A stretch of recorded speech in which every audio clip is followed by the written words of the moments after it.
Tired of the same old you? Tired of being out of shape and out of luck with the opposite sex? Tired of being overweight and under-attractive? Yeah! Oh, hello. I'm White Goodman, owner, operator, and founder of Globo Gym America Corp. And I'm here to tell you that you don't have to be stuck with what you got. Hey, Rory, looking good. Here at Globo Gym, we understand that ugliness and fatness are genetic disorders, much like baldness or necrophilia. And it's only your fault if you don't hate yourself enough to do something about it. And that's where we come in. Globo Gym employs a highly trained, quasi-cultural staff of personal alteration specialists. And with our competitively priced on-site cosmetic surgery, we can turn that Frankenstein you see in the mirror every morning into a Frankenfine. Of course, you'll still be you in a legal sense, but think of it as a thinner, more attractive, better you than you could ever become without us. How do I know? Well, I'm not only the founder of Globo Gym, I'm also a client. That's me 6 years and 600 pounds ago, before I knew how much I hated myself. That all changed once I... In a world overflowing with movies, we need a hero. Someone to separate the bad from the good. Sounds like a job. Verbal diorama. She watches all the movies, from comedy to drama. From the top roll sound, and don't forget the action. She'll watch until the end, and then she'll give you her reaction. Movies you know, movies you don't. Prequels, sequels, remakes, and trivia and outtake. Movies you know, movies you don't. Interesting stories, all the categories. Hi everyone, I'm Em and welcome to Verbal Diorama episode 149, Dodgeball, a True Underdog Story. This is the podcast that's all about the history and legacy of movies you know and movies you don't. That's a bold strategy, Con. Let's see how it plays out for her. Welcome to Verbal Diorama, to everyone listening to this podcast, whether you're a brand new listener, whether you are a long-time listener. Thank you so much for being here and for joining me for this podcast. No matter how you found this podcast, I am so delighted to have you here for the history and legacy of Dodgeball, aka Dodgeball, a True Underdog Story. I'm probably just going to call it Dodgeball for the duration of this episode. And obviously that is the movie Dodgeball and not the sport Dodgeball. We all know that opium-addicted Chinese men created the sport by throwing severed heads. Or did they? And this is a movie that you wouldn't think has a fascinating story behind its conception, but it actually really does. But before I go into Dodgeball, I just want to say a huge thank you to everyone who's listened to the previous episodes that I did on Starship Troopers and The Crow. And honestly, this is going to be something a little bit more lighter and a little bit more fun. And this is a 2000s comedy in the vein of most 2000s comedy. But arguably, it's a movie that's fared a little better with the passage of time than most 2000s comedy. So this genuinely is a true underdog story, because this is a first-time writer and director who basically ended up getting everything he wanted on his first feature. It ended up being a huge hit, and it basically led to more huge hits for him. So before we go into the trailer, let's remember the 5 Ds of Dodgeball. Dodge, duck, dip, dive, and diorama. Here's the trailer for Dodgeball. 1954, a simpler time. Dodgeball is a sport of violence, exclusion, and degradation. A more innocent time. Make sure you pick the bigger, stronger kids for your team. That way, you can all gang up on the weaker ones. Oh, you're out for a dodgeball! Today, there are those who are born to be champions. Here at Globo Gym, we're better than you, and we know it. And then, there are these guys. Boom, boom, boom, boom. Do you know why I'm here? Now, do you mean cosmically? You have 30 days to pay off your mortgage or you lose your gym. Who'd want to buy this place anyway? Okay. We can't just let Globo Gym take us over. If there was any way in the world we could raise $50,000, we could play dodgeball. Line up, ladies! The name's Patches O'Houlihan. And I'm your new coach. You gotta get angry. Guess I'm not really an angry person. Are you angry now? 20th Century Fox invites you Welcome to this year's Las Vegas DodgeBall Open. to experience the world of dodgeball There's a souvenir for a lucky fan. with the ultimate underdogs. A real team needs real uniforms. I hope they fit. Nice. You guys suck! Thank you. Nice to be in Vegas. You should quit now. I think I'll take my chances in the tournament. Yeah, you will take your chances. That's what I just said. That's what I'm saying to you. All right. Touche. Vince Vaughn, You dig me? You do have brief moments where you're not completely... When I'm not complete what? Pathetic. Ben Stiller, We should meet. What? I said we should date. I just threw up in my mouth a little bit. Christine Taylor, You like the rough stuff, huh? Real freaking naughty. this summer, I love you! I love you too! Joni loves Chachi! grab life by the balls. You ready for the hurricane? Pepper needs new shorts. Well, at least that wasn't weird. Dodgeball, a true underdog story. You can dodge a wrench, you can dodge a ball. What?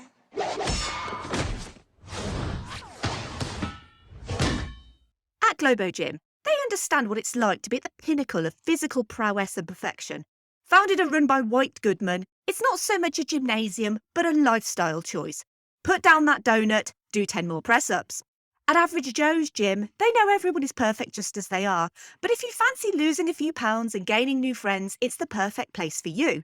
Its founder, Peter LaFleur, is a charismatic underachiever and procrastinator who unfortunately can't keep his accounts in check. White Goodman intends to take over Average Joe's, and Peter will forfeit his business unless they can raise $50,000 by the end of the month. The answer? An international dodgeball tournament. The problem? None of them know how to play dodgeball.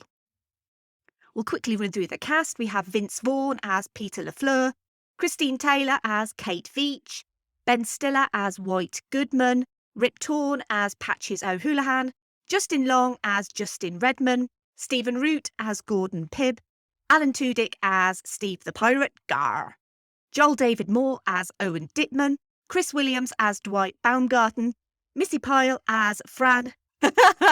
Okay, let's see if I can get this. Fran Stalinovskov. No. Fran Stalinovskovich Davidovitsky. That is probably the best I'm going to do. Jamal Duff as Michelle Jones, Gary Cole as Cotton McKnight, and Jason Bateman as Pepper Brooks, featuring cameos from Hank Azaria as young Patches O'Houlihan, William Shatner as the Dodgeball Chancellor, Lance Armstrong as himself, Chuck Norris as himself, and David Hasselhoff as himself, the coach of the German dodgeball team. Dodgeball, a true underdog story, was written and directed by Rawson Marshall Thurber. And as the late great Patches O'Houlihan once said, if you can dodge a wrench, you can dodge a ball. But how did the sport of dodgeball actually start? Do we need to go to ancient China with those opium-addicted men throwing severed heads? Dodgeball can't be a sport rooted in death, can it? Well, that's not all that far from the actual truth. The sport of dodgeball originated not in China, but in Africa. It wasn't called dodgeball, and they didn't actually dodge balls, but it was rather a training ritual, a preparation for battle, where players threw large rocks and stones at each other with the goal being to injure your opponent and then to finish him off with more stones. That bit in the movie where Patches O'Houlihan suggests you find the stronger, bigger players and see off the weaker ones, it kind of has precedence. This was done to identify the weaker members of the tribe, as well as help the strong, capable members to bond while hurling heavy rocks at the weaklings. It was Dr. James Carlisle, a missionary working in Africa in the 19th century, who came upon these games and watched them with both a genuine interest and morbid fascination. The game taught the players to be fit, agile and quick, and when Dr. Carlisle returned to his teaching position at St Mary's College in Norfolk, he taught his students a much less brutal version, using a leather ball instead of rocks and also playing this outside. Over the years, the rules of dodgeball were honed when Yale University students and faculty visited St Mary's College, among them Philip Ferguson, the man credited with bringing dodgeball to the US. He wanted to make the game more challenging, fun and fast-paced. He introduced moving the sport indoors, confining players to their territorial sides, having 6 rubber balls, 6 players on each team, and establishing the rules of play. It was Ferguson who introduced collegiate dodgeball, spreading the sport across the United States, where it was picked up across the school system as a gym class sport. Papers have been written about the psychological impact dodgeball can have on its players. Going back to its African roots, it very much separates the wheat from the chaff. It's been called legalised bullying, but it's also recognised as doing you good and teaching resilience, as well as being fast-paced cardio. Several reports, including the 1986 article Premeditated Murder, Let's Bump Off Kill a Ball, and the 1992 article The Physical Education Hall of Shame, helped open eyes to the psychological impact that playing dodgeball may have on some students. Beginning in the late 1990s and early 2000s, schools across the country started banning dodgeball from gym classes. And then, in 2004, we got a movie all about dodgeball, which not only shed light on the little-known world of professional dodgeball, but also helped establish not the American Dodgeball Association of America, but the National Dodgeball League in the US the same year the movie was released, which has 2 professional leagues, National Conference and American Conference, and 24 professional teams play each other. In another remarkable turn of events, the National Dodgeball League hosts the annual Amateur Dodgeball World Championship in, where else but Las Vegas. To my knowledge, the National Dodgeball League has never credited the movie for its creation, but the dates seem more than just coincidence. Just on a side note as well, every 4 years, St Mary's College in Norfolk, which is here in the UK if you don't know, hosts Yale University dodgeball players for a friendly game to commemorate the sport's origins in Africa. And if we're being honest, and we're talking about sports movies and movies in general, comedy and sport has always gone well together. It's never not going to be funny to see someone get hit in the face or the delicate areas by a ball. It's a tale as old as time, you might say. Not to mention the copious amounts of ball jokes you could get away with. And Rawson Marshall Thurber knew this when he started writing what was then called Underdogs in 2001.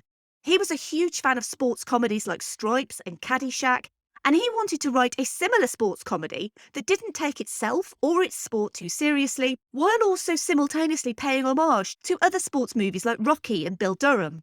Another source of inspiration was Eric Schlosser's Fast Food Nation, the non-fiction bestseller about the modern obsession with greasy, ready-made cuisine.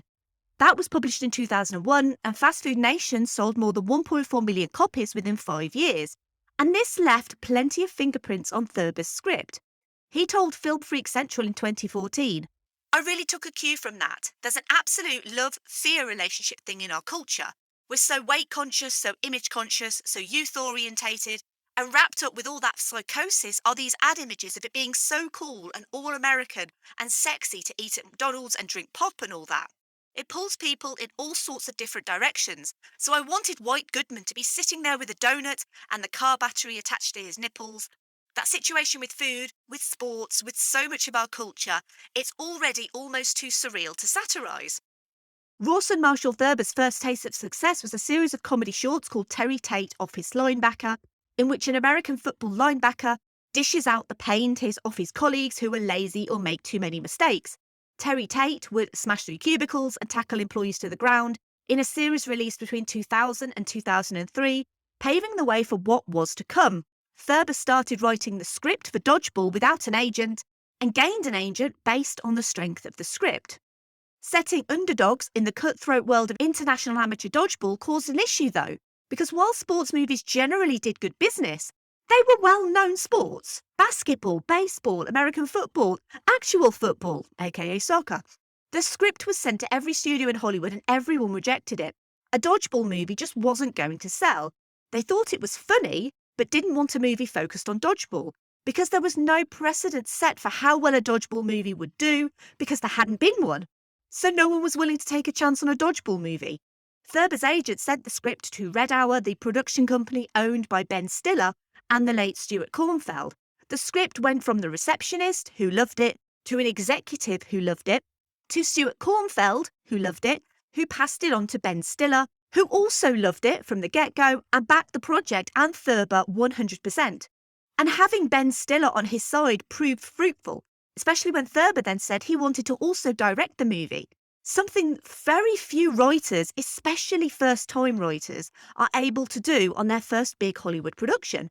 Thurber stuck to his guns and with the backup of Stiller, along with a reduction in Stiller's salary, managed to not only get Fox on their side, but also agree to Thurber's directorial debut being a movie about dodgeball, a sport that many had played at school and absolutely hated. Ironically, Thurber had written the character of White Goodman with Ben Stiller in mind, and despite Stiller's busy schedule, he had 6 movies out in 2004. He agreed to not only produce but star in the movie.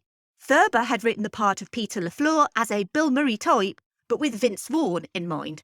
Pretty much all of Rawson Marshall Thurber's dreams were coming true. His dodgeball movie was being made, he had Ben Stiller, he got Vince Vaughn. The icing on the cake for him was Justin Long.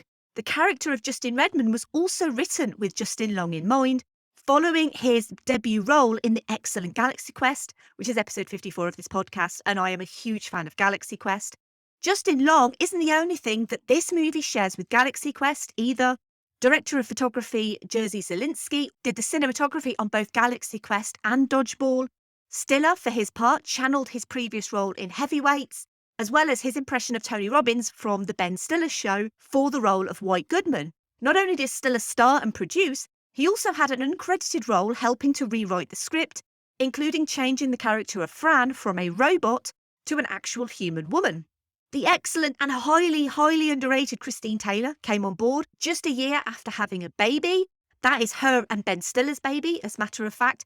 The two were married in 2000 after meeting on the set of a TV pilot called Heat Vision and Jack in 1999 that never aired, and also starred together in Zoolander in 2001. Christine Taylor, if you haven't seen the Brady Bunch movie, please go and watch it. It's so underrated as a movie in general, but Christine Taylor is generally really underrated as an actor in Hollywood. Her turn as Holly in The Wedding Singer is similarly great. And to be honest, I love that in this movie, Christine Taylor can love a man so much she can marry him, have his baby, and then look actually distressed and alarmed in his presence, as well as throw up in her mouth convincingly when he asks her to date him. Christine Taylor is brilliant in everything she does. I absolutely love her, and she deserves so much more credit than she actually gets as an actor. Speaking of Zoolander, because Zoolander itself is a hilarious and quite biting satire of the fashion industry, Dodgeball is also an effective satire of the fitness industry, as well as commenting on sports broadcasting, corporate America, male virility, and health and diet trends. The broadcasting comments made by Cotton McKnight and Pepper Brooks are actually based on real comments made by real commentators commenting on real sporting events. Ouchtown, bro, population you. My absolute favourite as well, Alan Tudyk, was just coming off the first and unfortunately final series of Joss Whedon's excellent sci-fi TV show Firefly, which also consisted of pirates, but in space. It's suggested by many that Steve the Pirate was a war veteran suffering from PTSD. However, Tudyk has always said he didn't want to put words in the mouths of PTSD-suffering veterans. Tudyk was fairly vocal about not liking the script for Dodgeball initially, and would say that 80 to 90% of his lines were grr or arg, and that it was all about the quality of your grrs and args. Grr. Arg. Steve the Pirate. Grr. Hank Azaria was cast as the young Patches O'Houlihan, and his scenes were some of the first filmed as his instructional video on how to play dodgeball. When veteran actor Rip Torn came on board, no effort was made to ensure the two characters sounded alike, because let's be honest, it's funnier if they don't. Azaria put on a Clark Gable-sounding voice alluding to the old ads of the 50s, and I don't know if anyone else picked up on this, but the movie is actually set in 1993. Although it doesn't make that completely clear, except for a line where White shows a photo of himself in 1987 and says that was 6 years ago. That is literally the only thing that sets this movie in 1993. To prepare themselves for the movie, all of the cast took part in a month's worth of dodgeball training, attending the gym several times a week to play and practice dodgeball, which was physically exhausting for them all. And filming a sport like dodgeball known for its violence meant that injuries were commonplace. Justin Long suffered a cut eyebrow when hit with a prop wrench, which was made out of rubber, but still hard enough to draw blood. Nobody makes Justin Long bleed his own blood. I'm really sorry. He also suffered a minor concussion during the filming of the training montage after being repeatedly hit by dodgeballs. Ben Stiller hit his own wife, Christine Taylor, twice in the face with a dodgeball. And when Kate Beach tells Peter LaFleur to kick his ass, It's almost like Christine Taylor actually means it. It wasn't just people who got injured either. Ben Stiller reportedly broke 3 different cameras with dodgeballs. And the hardest part of filming the movie was that the actors knew they were going to be hit with dodgeballs, but had to, act and not flinch when they knew a ball was coming. With a cast of comedy greats, improv was encouraged on set, with Ben Stiller taking full advantage. Rawson Marshall Thurber would go on record to say that although he had scripted lines for White Goodman, there was no way he wasn't going to take full advantage of having Ben Stiller's comedy chops in the movie without letting him go on that full improv range. And basically, he wasn't going to tell Ben Stiller not to stray from the script, because you wouldn't. When it came to the famous cameos, Chuck Norris would have had to drive for 3 hours to Long Beach, California for his short cameo, and he didn't fancy that. He turned the cameo down, and Ben Stiller begged him to reconsider. Norris's wife suggested the production send a helicopter for the return journey instead, so Norris asked whether he could have a helicopter pick him up. The official line was that they did send a helicopter, but I think we all know the helicopter was so scared of Norris that it flew over in complete submission. Where David Hasselhoff was concerned, his appearance was last minute after stunt coordinator Alex Daniel mentioned he knew the Hoff.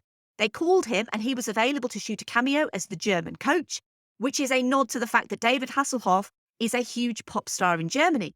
And while back in 2004 the Lance Armstrong cameo is supposed to be uplifting and heartfelt, the revelations about his doping would come to light shortly after, and he's since been disgraced, he's been banned from the sport and stripped of his 7 Tour de France titles, as well as his Olympic bronze medal from the 2000 Summer Olympics.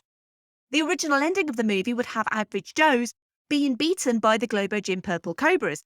And I've spoken about test audiences on a couple of episodes in the past and how test audiences can make a movie worse, but also how test audiences can make a movie better. And this was most recently seen in the episode that I did on my best friend's wedding, which the test audiences changed that movie for the better. And I really feel like they changed this movie for the better as well, because the ending was reshot to show Average Joe's prevailing. And while, yes, that is a cliche that the underdogs do win, I think it really helps this movie, because this movie is all about those cliches and really leaning into those cliches. And honestly, I don't think it would have worked as a comedy if Globo Gym had have actually won. And while you wouldn't think a little movie about dodgeball would do particularly much for the sport, this one ended up doing quite a lot. Not only did the sport of dodgeball become more popular, creating an entire American league, as I said, but in honour of the fictional ESPN8 The Ocho, the college sports channel ESPNU temporarily rebranded as ESPN8 The Ocho on the 8th of August 2017 for one day, focusing on covering marathons of obscure and unconventional sports, including trampolining, darts, roller derby, and of course dodgeball. They repeated the event 2 years later on ESPN2, and again during the coronavirus pandemic due to a lack of live sport. The ESPN8 The Ocho broadcasts also included airings of dodgeball. But making a movie about dodgeball didn't come without its controversies. An unproduced screenplay written just before Rawson Marshall Thurber's, simply called Dodgeball the Movie by David Price and Ashoka Thomas, led to a 2005 lawsuit in federal court, citing copyright infringement. They alleged similarities in the plot, as well as Thurber possibly having access to read their screenplay, meaning that they believed Thurber had plagiarised their screenplay for Dodgeball. The judge overseeing the suit ordered a jury trial, but the lawsuit was later settled out of court for an undisclosed but favourable amount. And as I said, Rawson Marshall Thurber has since gone on to direct some huge movies, like We're the Millers, Central Intelligence, Skyscraper and Red Notice, the latter 3 with Dwayne Johnson. But it all started with him having some extremely large balls, literally and figuratively. And really, you've kind of got to say, well, good for him, because look at what he's managed to achieve just by the tiny little sports comedy that he made in 2004. And I don't really want to segue into the obligatory Keanu reference with large balls, but I don't know if Keanu Reeves has very large balls, but I guess he does. He's made some risky moves in Hollywood. Anyway, getting kind of embarrassed now, but let's move over to the obligatory Keanu reference. So this is a part of this podcast where I try and link the movie that I'm featuring with Keanu Reeves. And now, Keanu is not in Dodgeball. and he's not really known much for his comedic roles. But he did star in a 2001 sports drama called Hardball, where he's also in debt, just like Peter LaFleur, and ends up coaching a young black baseball team with a cast including a young Michael B. Jordan. There's not really much comedy in it by all accounts. I've not seen it. So there's no grabbing life by Keanu's balls. There's no jokes about touching his balls. It's a very serious drama. There's no getting freaking on it with Keanu today. As much as I would like to get freaking naughty, there's none of that. No more jokes about balls, guys. Okay, I told you I was going to have a little bit of fun with this episode, and I really do feel like I am. Right, let's move on. So when DodgeBall was released, it was released on the 18th of June 2004. It hit #1 in its first week. It beat out The Terminal. The following week, Sam Raimi's Spider-Man 2 was released, and that pushed DodgeBall down to 3rd. But DodgeBall would continue to do well on good word of mouth. It would end up staying in the US top 10 for 6 weeks. And really, considering dodgeball was a relatively unknown sport, the movie did incredibly well. It would go on to a US domestic gross of $114.3 million, with $54 million internationally, for a worldwide total of $168.4 million on a budget of only $20 million. So this movie made serious bucks. Critically, it did really well as well, and comedy is hardly something that's highly regarded by critics. But Dodgeball is rated higher by critics than other comedy stablemates at the time. So Zoolander and Anchorman are actually rated lower by critics than Dodgeball. Dodgeball actually has 71% on Rotten Tomatoes, which I was genuinely surprised about because critics don't tend to like balls-to-the-wall comedy very much, especially physical comedy. But I guess, sports where balls fly at people's faces or their privates, generally, they're funny. And I guess even critics like to laugh sometimes. And obviously, with a movie that made so much money and was such a huge financial success, in 2013, it was reported a sequel to Dodgeball was underway, written by Clay Tarver and with both Ben Stiller and Vince Vaughn returning. However, when he was asked, Stiller confirmed he had no knowledge of a sequel.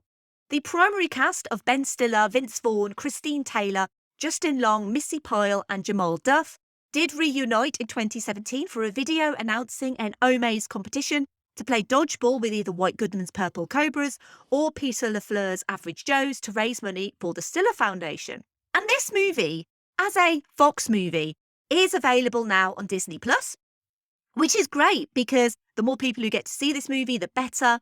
And when I sat down to watch this movie, I mistakenly thought that it had been edited for content due to some scenes that I very vividly remember being removed. So I did a little bit of investigation because I was like, why are Disney Plus censoring this movie?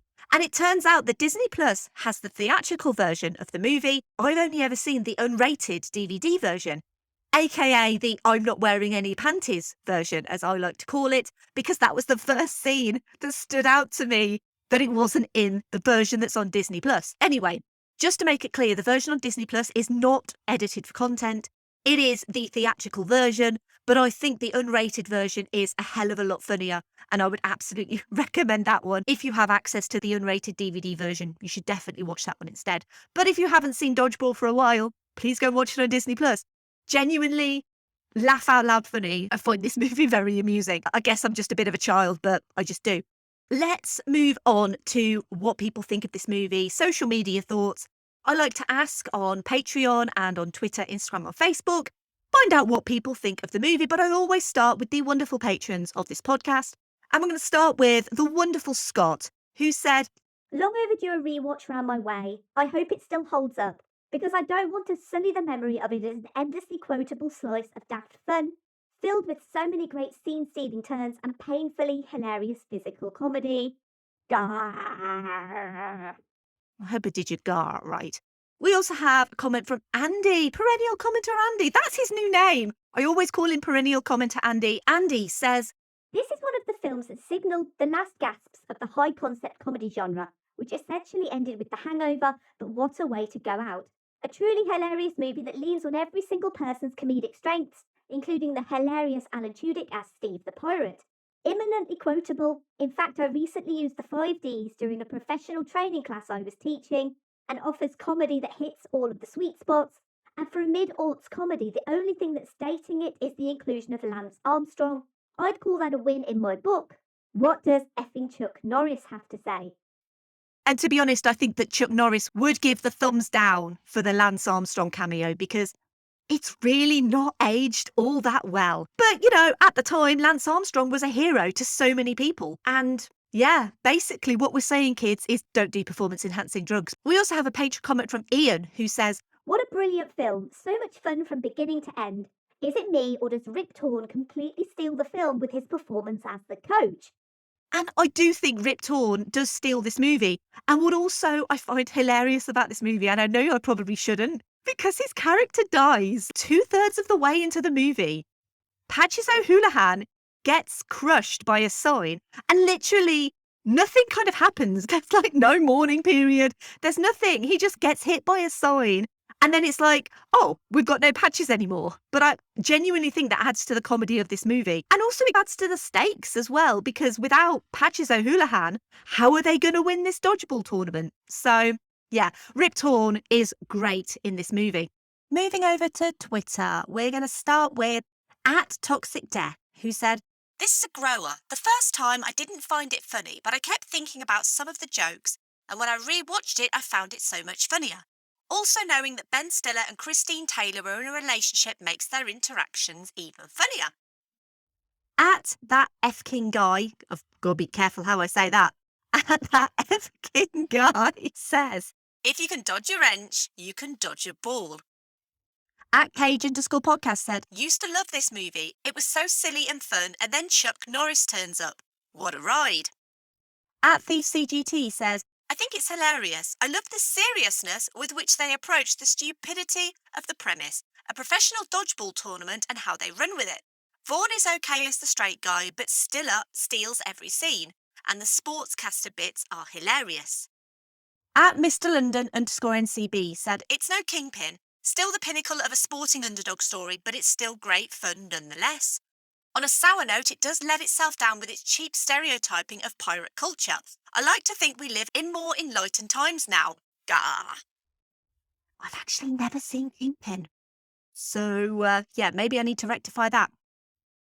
@Needed Roads put up a GIF saying usually you have to pay double for that kind of action, Cotton, which is true. @Next to the Aisle said, "For me, this is one of the best comedies of the 21st century. Consistently funny, great top-to-toe cast, absurdist humour to the max, great cameos, constantly rewatchable." @UK Film Nerd said, "The US cut of Dodgeball was slightly different to the international cut. I was sad to discover the kiss between Justin and Amber was missing, which sets up the shot of Amber being pregnant at the end. I noticed this after importing the R1 DVD after seeing the film at the cinema." @Spitgrade said, "Questioning people's balls," and then includes a gif of "That's a bold strategy, Cotton." And @ConnectionsCult said, "Mostly harmless." Moving over to Instagram, @VeggieMorph said, "One of my favourite sports movies and so hilarious. I'd love to see a sequel to this, and it really sparked my interest in the game of dodgeball. They briefly made a dodgeball competition game show to accompany the movie, which is so much fun." And honestly, I did not know that. So there you go. Learned something else today. And @FriendlySparPod said, "This movie doesn't get enough credit, in my opinion, for being a side-splitting, hilarious comedy, while also being a heartwarming sports movie. Also, before MCU post-credit scenes, there was Ben Stiller in a fat suit." No comments on Facebook, but, you know, no surprise there. But as always, a huge thank you to everyone, to the patrons, and to everyone on Twitter and Instagram for their dodge, duck, dip, dive, and dodge ball comments. As a 2000s comedy, it's a very typical 2000s comedy. Some of the language in Dodgeball doesn't quite hold up to modern standards, but the comedy, both verbal and physical, absolutely does. Balls are funny. Balls as in balls and balls as in balls. Getting hit with a ball, getting hit in the balls. It makes perfect sense to use Dodgeball in a comedy sports movie. And not only has this movie done so much for the sport of Dodgeball, it's also become the definitive Dodgeball movie. Unlike other sports, where movies about that sport are 10 a penny. You think baseball, there's loads of baseball movies. loads of American football movies, loads of actual football movies, aka soccer. But there's only one dodgeball movie, and there only probably ever will be one dodgeball movie. And I think its charm lies in not just guys being hitting the nuts, but that it wears its heart on its sleeve. The characters are lovable and memorable. And who doesn't love an underdog story? Who doesn't love a David and Goliath story? The good guys win in the end, like I say, might be a cliche, but you really root for this team and this gym who genuinely cares for its customers and wants the best for them. Vince Vaughn's everyman Peter LaFleur is the perfect antithesis to Ben Stiller's White Goodman. Not everything in this movie lands perfectly. Some of the language is a little outdated, but sometimes the simplest stories just need good execution, and Dodgeball gives you that. The health and fitness industry is a double-edged sword. They do good work, and they help people stay healthy, but there are so many mixed messages. The whole "you're perfect just as you are" message, but also "you're kind of too fat and you need to lose weight or you have no worth" messages. There should be more places out there like Average Joe's, places of community and fun above serious diets and weight loss. There's a dark and serious undertone to Dodgeball, but it never needs to go there. It makes its feelings on the matter crystal clear without hammering it home, because instead of a hammer, there's a wrench to the face. This is a movie that knows what it is, knows that it's formulaic, but embraces that formula with classic physical humour and sports movie cliches like montages.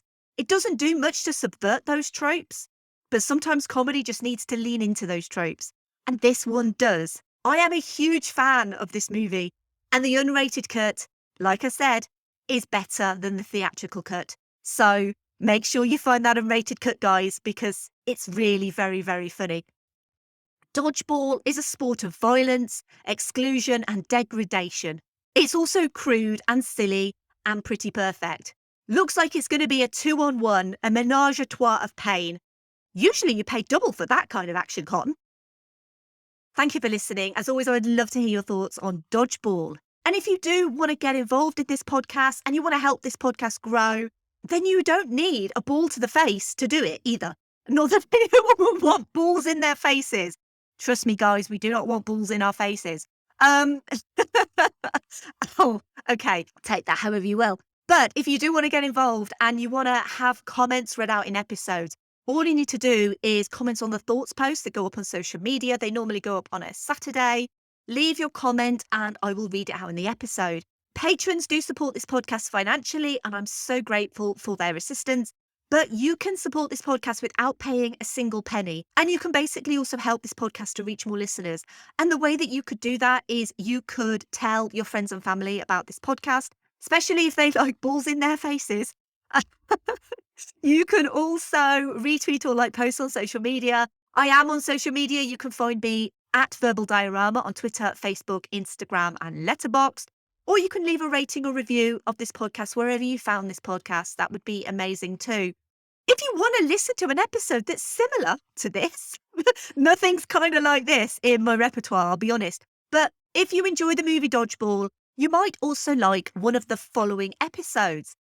So I'm going to start with episode 23, Mystery Men. It's another Ben Stiller movie. It's also incredibly funny. It's a satire on superheroes, basically, as well as corporate America. It's a lot of fun. It kind of came out at the wrong time. And it's also a movie with a guest. So perennial commenter Andy is actually on that episode. We had a great time talking about Mystery Men.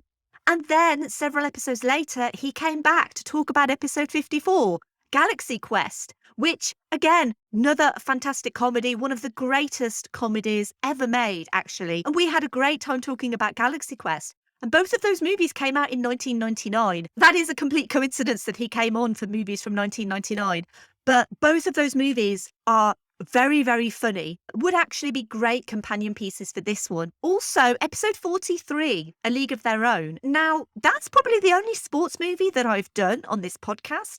It is probably my favourite sports movie. I'm not a huge fan of baseball, but I am a huge fan of that movie. Makes me cry, although, let's be honest, what doesn't make me cry? And it's just a really great movie, based on a true story about the women's baseball leagues during the war. And it's just got some really wonderful performances in that movie. I rate it really, really highly.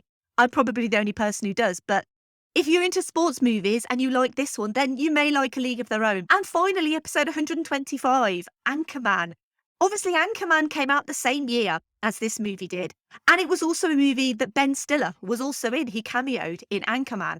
I actually think this movie is slightly better than Anchorman. I think it holds up better than Anchorman. But when we're talking about guests, on Anchorman, I had a guest on that one as well. It was the wonderful Nicholas Haskins, who I adore. And we had a wonderful time talking about Anchorman together. So, as always, give me feedback. Let me know if you think I grabbed these recommendations by the balls, or did I miss any? Let me know on social media. The next episode is kind of a big deal, actually. So it's episode 150. And every time I've reached a milestone on this podcast, I've always thought to myself, I never thought I'd get that far. So episode 50, I did an episode on Toy Story, and that was a huge deal at the time because it's like, I can't believe I've got to 50 episodes of this podcast. And episode 100, I did Avengers Endgame. And again, it was like, I was never going to get to 100 episodes. And now I'm at 150 episodes. And so there was a lot of choice out there for what I could do for episode 150. And I ended up asking the patrons, and patrons gave their suggestions. I got some amazing suggestions for episode 150. And those suggestions have basically gone into the pot, and I will get to those movies eventually. But ultimately, though, one stood out as the perfect episode 150. The movie for the episode was suggested by patron Sam. Thank you so much, Sam. And Sam knows what I like. It's not balls to the face, but, or maybe it is. Sam knows that I like animation. He knows that I like Keanu Reeves.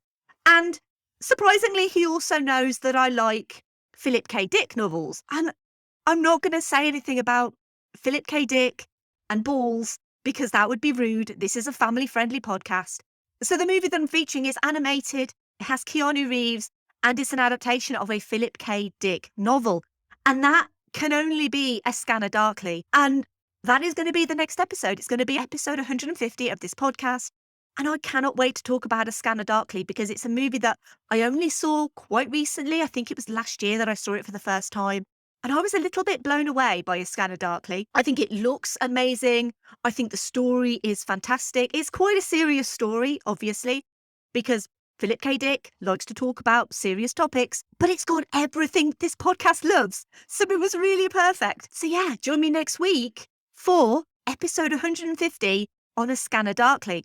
And if you want to support this podcast like Sam, and if you want to have little perks like being able to suggest episodes and stuff like that, you can sign up to support the show at verbaldiorama.com/Patreon. Of course, you're under no obligation because this podcast is free and it always will be. But I'm really grateful to the people who support this podcast. So to Simon E, Sade, Claudia, Simon B, Laurel, Derek, Vern, Kristin, Kat, Andy, Mike, Griff, Luke, Emily, Michael, Scott, Brendan, Ian M, Lisa, Sam, Will, Jack, Dave, Chris, Stuart, Ian D, Jason, and a huge welcome and thanks to a brand new patron, Sunny, who's just joined as a Ted Theodore Logan patron. Excellent! I don't think that I'm a lot dumber than you thought that I thought that I was once. I also have a merch store. It's verbaldiorama.com/merch where you can buy the Mummy inspired t-shirts because the Mummy is the greatest movie ever made. And I am going to be updating that soon with some new designs that are kind of up in the air at the moment, but I've got a good idea of what I want to do. If you want to get in touch, you can say hi, you can give me feedback on my episodes by emailing verbaldiorama@gmail.com, or you can pop over to my website, verbaldiorama.com, and you can fill out the little contact form on there. And also, I still do bits and pieces for Film Stories. You can find all of the stuff that I do at filmstories.co.uk. You can buy copies of the magazine. You can also see the articles that I write online. I've actually just started firing up the podcast features again. It took a little bit of a, well, I say brief hiatus. It actually took a month off writing those features just because of everything that's been going on in my life. But I'm now back doing that and I'm really excited to do podcast features. And obviously, if you are a podcast, if you know a podcast, it has to be a British podcast, has to be a movie podcast. But if you haven't been featured or you think someone you know hasn't been featured, then get in touch and let me know and I will add them to my list of potential features. And finally, There's one thumbs up. Good news for Joe's. Oh, please. Let's see how our second judge votes. Thank you for the Oh, tough sledding there. It's all even. Their fate hangs on the thumb of our final judge. Thumbs up! Average Joes can play! This big poppycock! You can let them do that? Thank you, Chuck Norris. Thank you, Peter. Bye. Movies you know, movies you don't. Prequels, sequels,